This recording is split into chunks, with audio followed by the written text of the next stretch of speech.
سلام زي خبركم تخطتلت مدبنا نلوم خا أما بالعصر تحمشوا على بريكس عمل كيتو زوات حبريتها نباكم نبلو مكتتالكم نعدم كاب حدا تريخ تشعين 24 جميرو كازري بريكس شدشت حدشت هاجرات كتنبر مخانو أو يجلو زين نايم تنبر ورقات أركيبن سنة حمو لومي ترقحين صديق لنا زول هاجرات سلسته كاب آسيا مالت حبرات إمارات عرب سعود عرب إيران كلتا كاب أفريقيا ግብፂ ከምኡውን ኢትዮጵያ ሓንቲ ድማ ካብ ላቲን ኣሜሪካ ኣርጀንቲና እየን ካብ ወርሒ ጥሪ 2024 ጀሚረን ድማ ሙሉኣት ኣባላት እዚ ቀጽሪ ብሪክስ ክኾናን ነቲ ቀጽሪ ሓድሽ ስምን መልክዕን ክትሕዝኦ ምዃነን ተነጊሩሎ ቀጽሪ ብሪክስ ብሃገራት ምዕራብ ተጠመቲ ኤን ንዝበለን ሃገራት ብምርቋሕን ኣብ ገበልኡ ብምእታውን ሰሪሑ ይርከብ ኣብዚ ሰዓት እዚ ንምጽምባር ክልተ ጎረባብቲ ሃገርና ማለት ኢትዮጵያን ስዑድ ዓረብን ኣብ ቀጽሪ ብሪክስ ኣመልኪቱ ዝተፈላለዩ ርእይቶ ይወሃብ ኣሎ ብፍላይ እታ ኣብ ምግታእ ምዕራባዊ ኢምፕራጦርያ ኣብ ቀርኒ ኣፍሪካ ንኣስታት 20 ዓመታት መመላእታ ዝተቓለሰት ኤርትራ ኣብዚ ቀጽሪ ምጽምባር ዘገድሳ ዶ ነይሩ ስለምንታይ ከ መጀመርያ ምጽምባር ከም ኢትዮጵያን ስዑድን ዝኣመሰላ ጎረባብቲ ሃገራት ኣብዚ ቀጽሪ ብሪክስ ንኤርትራ ሓደ ዓብይ ዓወት እዩ እዚ ብቐጥታ ክንትርጉሞ እንተኾይና ብፈለሙ ኤርትራ ኣብ ገዛእ ጎረባብታ ዘይተቆጠበ ሰናይ ድሌትን ተስፋ ብልጽግናን ዘለዋ ጥራይ ዘይኮነት ኪንዮ ድሌት መስዋዕቲ ዝኸፈለትሉ ሃገር ኮይና እቲ ብቐንዱ ክረአ ዘለዎ ግን ኤርትራ ካብ መንቀራቕሮ መንጋጋ ሓራገጽ ስርዓታት ሳተላይት ዋሽንተን ነበር ወፅያ ብፖለቲካዊ ሓርነቶምን ሕሪኦምን ዘቐድሙ ዘለዉ ሓደስትን ተሓደስትን ስርዓታት ትኽበብ ምህላዋ ሓደ ዓብይ ፖለቲካዊ ርግኣትን ቁጠባዊ መኽሰብን ዞባና ዞባ ቀርንን ቀይሕ ባሕርን እቲ ብዝያዳ ክስመረሉ ዝግብኦ ካልእ ዝዓበየ ነጥቢ ኣሎ ኢትዮጵያ ከም ከዳሚት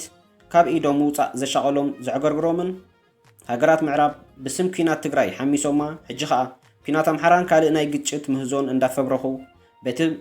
በቲ ንባንክ ዓለምን ወርልድ ባንክ ሃገራዊ ማዕከን ገንዘብ IMFን ቁጠባዊ መሓንቆ እንዳፈጠሩ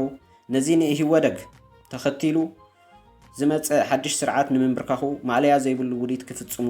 ተዓዚብና ኢና ስለዚ ብሪክስ ንኢትዮጵያ ኣብ ዓንኬሉ ከእትዋ ክውስን ከሎ ነዚ ሚዛን ወይ ባላንስ ንምትሓዝ እዩ ንኢትዮጵያ ንምእስላብ ብምብራቕን ምዕራብን ዘሎ ቅልስ እቲ ምኽንያት እታ ሃገር ዘለዋ ምስልን ከም በሪ ማዕጾ ናይ ኣፍሪቃን ስለ ትሕሰብ እዩ ነዚ ብዝግባእ ምግንዛብ ኣገዳሲ ይገብሮ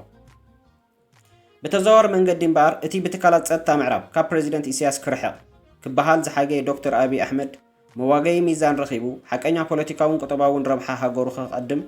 كخلو إذا دما نيرترا تركبن قربا بالتهاجرات صبغ أمبر حما أيقونة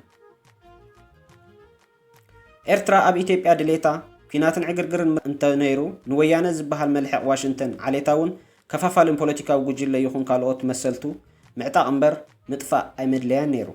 إترائي أبز قدوبو جن نصو زي كونه بنتارو رحوق زتأمته نزوبانا زوبا قرنن كأيه بحرن ناي حوارو بوليتيكاون قطباون حرنت زنقس علامة خصاب زخونة بخمس سعودن إماراتن ون دقف رخيبو مس إثيوبيا أب كل 10 شمونتن أواج سلام أسمرات جدة كنكتم بغينا كأزري بريكس نحيلتات عبل القبت عالمنا أسنباد زخونة جزوف السنة وسيدو زلون نسعود عربن إيرانن أقراربكا مس إمارات عرب حويسكا أبز غزري متسنبار انت عينت مسرحن ناي متساي أمتاتون زي سنبد أيقونن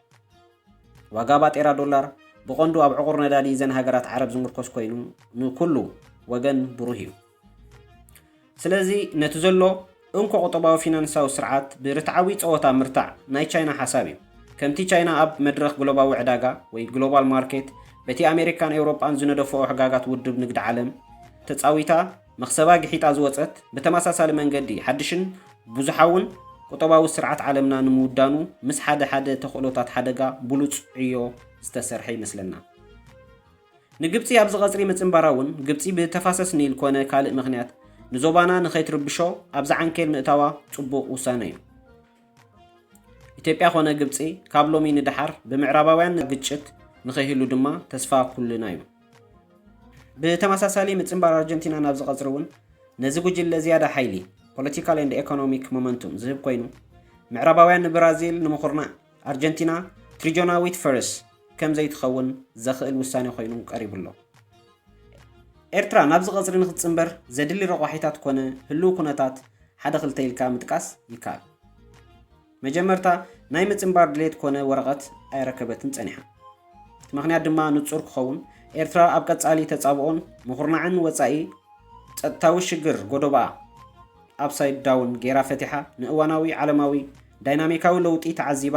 ምስ ጎረባብታ ኮነ ኣብ ኣህጉራዊ መዳያት ክትንቀሳቐስ ትጅምር ዘላ ሕጂ እያ። ብመጠን እዚ ምዕባሌታት ድማ ከም ኤርትራ ኣብ ቆጠባዊ ትሕተ ቅርጺ ውሽጣዊ ጉዳያታ ዓብ ስራሕ ይጽበያ። ብውሕዱ መላእ ዜጋታት ኣብ ውሽጥን ደገን ብውዱብን ምእኩልን ኣገባባት ዝርግሒኡ ብምርግጋጽ መንገዲ ኣብ ቆጠባዊ ወፍሪ ምህናጽ ሃገር ከተወፍር ይግባኣ። እዚ ክኸውን እውን ቆጠባዊ ፖሊስኻ ምንጻርን ምኽላስን እዋናውን ኣገዳስን ጉዳይ እዩ። ቅድሚ ቆጠባዊ ፖሊስኻ ምኽላስን ምንጻርን እውን በዚ ኣብ ላዕሊ ዝተገልጸ ናይ ህላዌ ሕቶ ንዓመታት ተጎስዩ ዝነበረ ምምዕርራይ ፖለቲካዊ መዋቕር ሃገር ፖለቲካል ኢንፍራስትራክቸር ምምሕደራዊ ሸነኹ ጋቨርናንስ ክሳብ ምስግጋር ኣብ ዞባታት ባይቶ ጥራይ ተደሪትና ዝጸናሕና ናብ ሃገራዊ ባይቶ ምስጓምን ምቋምን ኣገዳሲ ይገብሮ። ኣብ መወዳእታ እቲ ናይ ትካላት መንግስቲ ካብ ላዕሊ ክሳብ ታሕቲ ናይ ምኽላስ መጽናዕቲ እኳ ተሳኢሉ ተዛዚሙ ትግባረ ይጽበሎ ከም ኣካል ሓድሽ ኣወዳድባ መንግስቲ ዝዕረ ክዕረዩ ዝፈርስ ክፈርስ እዩ ሓድሽ ዝህነጽ ድማ ክህነጽ እዩ። ዝኸበርኩም ተኸታተልቲ መደብና እዚ ጽሑፍ እዚ ከም ዘለዎ ካብ ናሽናል ኢንተረስት ዝተወሰደ እዩ። ስለምክታልኩም ንመስግን ብሮኽ ምሻል